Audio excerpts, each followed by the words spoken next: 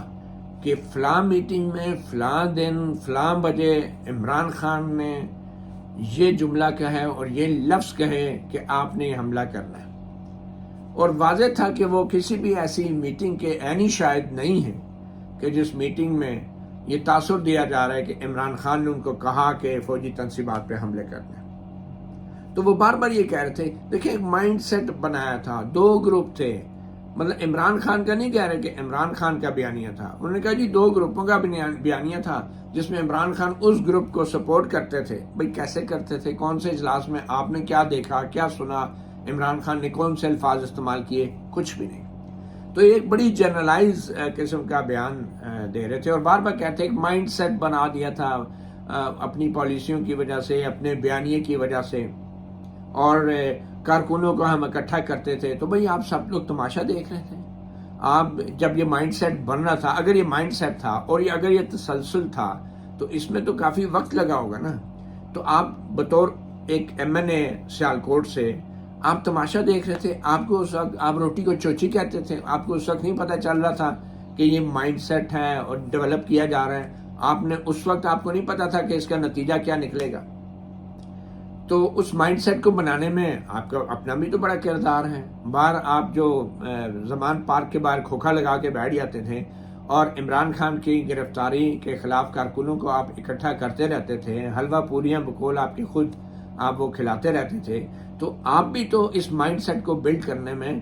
مددگار تھے نا۔ تو آپ میں اور عمران خان میں کتنا فرق ہے؟ اگر عمران خان نے 9 مئی کے واقعے کی ہدایت دی تھی تو پھر مائنڈ سیٹ کے حوالے سے، تو پھر آپ بھی تو اتنے بڑے مجرم ہیں، تو مانے آپ بھی یہ کرتے رہے،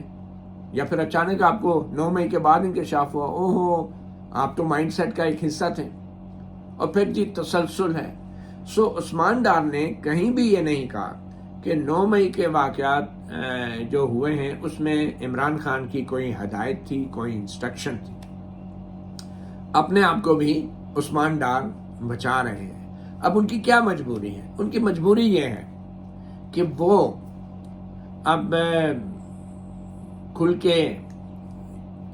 جھوٹ بھی شاید نہیں بول سکتے کیونکہ وہ شاید آئی وٹنس ہیں ہی نہیں، اور وہ عمران خان کے جو سپورٹر ہیں یا جو ورکر ہیں سیالکوٹ کے اندر، ان کے بھی رد عمل سے خوفزدہ ہیں سیالکوٹ میں۔ اور پھر ان کی جو والدہ کی ویڈیو سامنے آئی ہے جس میں وہ خواجہ آصف کا نام لے کے ان کو خبردار کر رہی ہیں کہ عثمان ڈار نے سیاست چھوڑی ہے، PTI چھوڑی ہے، لیکن میں نے نہیں چھوڑی۔ تو اگر ان کی والدہ ابھی تک PTI میں ہے تو ظاہری بات ہے وہ سیاست میں رہ کے آزاد بھی رہ کے یا کسی اور پارٹی کو جوائن کر کے اپنی والدہ کی مخالفت کیسے کر سکتے تھے؟ تو انہوں نے ایک طرف عمران خان کے خلاف مبہم باتیں کی ہیں، بڑے کمزور قسم کے آئی وٹنس اکاؤنٹ بنانے کی کوشش کی ہے، اور دوسری طرف انہوں نے اپنی والدہ کے لیے بھی ایک سپیس کریٹ کی ہے، ایک ہمدردی کا جو ووٹ جو ہو سکتا تھا پی ٹی آئی کا وہ بھی کوشش کی ہے، خود تو سائڈ پہ ہو گئے ہیں، والدہ کو آگے کر دیا ہے، ایک اچھی سیاسی چال ہے، سیاسی حکمت عملی ہے، مگر پھر سوال یہ پیدا ہوتا ہے کہ اگر ان کی والدہ ابھی بھی عمران خان کو سپورٹ کر رہی ہیں، پی ٹی آئی کو انہوں نے نہیں چھوڑا، تو کیا وہ بھی ایک سیاستدان کی طرح کسی صحافی کو انٹرویو دینے پہ راضی ہوں گی؟ تو ان سے تو پھر یہی سوال ہوگا نا، اگر انہوں نے انٹرویو دیا اور یہ سوال بنتا ہے کہ آپ کا بیٹا کہتا ہے کہ عمران خان نے اپنے کارکنوں کا ذہن سازی کی فوج کے خلاف، تو کیا آپ اپنے بیٹے کے بیان سے متفق ہیں؟ اور اگر عمران خان نے فوج کے خلاف شہریوں کو بغاوت پہ اکسایا تو پھر آپ کیسے عمران خان کو سپورٹ کر رہی ہیں؟ کیا آپ عمران خان کے بیانیے سے متفق ہیں؟ تو عثمان ڈار جو ہیں وہ دونوں طرف کھیلنے کی کوشش کر رہے ہیں، اور ان سے یہ بھی نہیں پوچھا گیا کہ بھئی آپ کی والدہ کا یہ جو انٹرویو آیا ہے، یا آئی ڈونٹ نو یہ انٹرویو شاید پہلے ریکارڈ ہو گیا ہو، یہ بعد میں آیا ہو، مگر اب یہ سوال بنتا ہے عثمان ڈار سے بھی، اور میرے خیال میں اگر ایک انٹرویو دیا ہے تو عثمان ڈار صاحب جو ہیں کسی اور اینکر کو بھی انٹرویو دے دیں، میں نیوٹرل تو نہیں کہوں گا لیکن ایک صحافی کسی کو بھی دے دیں، کیونکہ آبویسلی کامران شاید بہت اچھے اینکر ہیں، بہت پاپولر ہیں، اور ہم بھی ان کے فین ہیں، اور ان کے والد بھی ایک بہت بڑی وجہ ہے ان کے فین کلب کی، جو بہت بڑے ایک اداکار تھے، ہماری جوانی کے ہیرو تھے وہ، مگر پھر کیا ان کی والدہ یا کیا عثمان ڈار کسی اور صحافی کو انٹرویو دیں گے؟ اور کیا وہ ایک ساتھ بیٹھ کے کسی پروگرام میں ایک دوسرے کی بیانیے کی حمایت کریں گے یا مخالفت کریں گے؟ عثمان ڈار کو بہت سے انتقادات کا جواب ضرور دینا ہوگا، اور اگر وہ یہ سمجھتے ہیں کہ اپنی جان بچانی ہے، اپنی دم بچانی ہے، اس کے لیے وہ کچھ بھی کہہ کے لوگوں کو بس بیوقوف بنا کے ایک سائڈ پہ ہو جائیں گے، تو یہ ان کی بہت بڑی غلط فہمی ہے۔ پی ٹی آئی کو بھی ایسے کمزور، ایسے بزدل، ایسے موقع پرست لوگوں پہ نظر رکھنی چاہیے جو پارٹی کو مشکل وقت میں بہانے بنا کے چھوڑ رہے ہیں، اور بلکہ اپنی قیادت پہ الزام بھی لگا رہے ہیں، اور ایسے الزامات بھی لگا رہے ہیں جن کے حوالے سے ان کی فرسٹ ہینڈ انفارمیشن نہیں ہے، یا وہ ایسے آئی وٹنس نہیں ہیں۔ تو میرے خیال میں عثمان ڈار کے اوپر بہت سارے سوالات ابھی مزید بھی بنتے ہیں، اور ان کو اس حوالے سے مزید بھی انٹرویو ضرور دینے چاہیے، اور اگر انہوں نے کہا ہے کہ انہوں نے سیاست چھوڑ دی ہے، تو پھر یہ سیاست اگر انہوں نے یہ ساری سیاسی باتیں کرنے کے بعد چھوڑی ہے تو یہ بھی ایک بہت بڑی سیاست ہے۔ ہونا تو یہ چاہیے تھا کہ پھر اگر آپ نے سیاست چھوڑ دی ہے تو پھر اتنا بڑا سیاسی الزامات اپنی ہی قیادت پہ لگا کے چھوڑنے کی بجائے اب پہلے سیاست چھوڑ دیتے اور کہتے کہ میں سیاست چھوڑ دی ہے تو اس لیے میں کوئی انٹرویو نہیں دوں گا۔ اب سیاست چھوڑنے کا اعلان ایک انٹرویو دے کے اس لیے کیا ہے کہ دوبارہ کسی اور صحافی کو انٹرویو نہ دینا پڑے اور مزید سوالات کے جواب نہ دینا پڑے، تو اپنی دم بچا کے سائڈ پہ ہو گئے ہیں، بڑے بڑے الزامات لگا کے اپنا سارا تھوکا ہوا جو پچھلے 3-4 سال عمران خان کی سپورٹ میں تھوکتے رہے اس سب کو چاٹ کے سائڈ پہ ہو گئے ہیں، اور اب میں نے سیاست چھوڑ دیا، اب مزید سوالوں کے میں جواب نہیں دوں گا، میں انٹرویو نہیں دوں گا۔ تو یہ جو لوگ یہ کہتے ہیں نا سیاست چھوڑ دی ہے یا ہم سیاست نہیں کرتے، یہ سب سے بڑے سیاسی ہوتے ہیں۔ اب دیکھیں عثمان ڈار کے ان بیانات کے بعد کیا عثمان ڈار جو ہیں وہ 9 مئی کے واقعات کے حوالے سے کسی عدالت میں بطور گواہ بھی پیش ہوتے ہیں یا نہیں؟ مگر قانونی اعتبار سے جب ان سے پوچھا گیا کہ اگر آپ کو عدالت بلائے گی تو انہوں نے کہا کہ بطور گواہ وہ پیش ہو جائیں گے، لیکن مجھے لگتا نہیں ہے کہ جو انٹرویو میں انہوں نے باتیں کی ہیں وہ اتنی سالڈ ہیں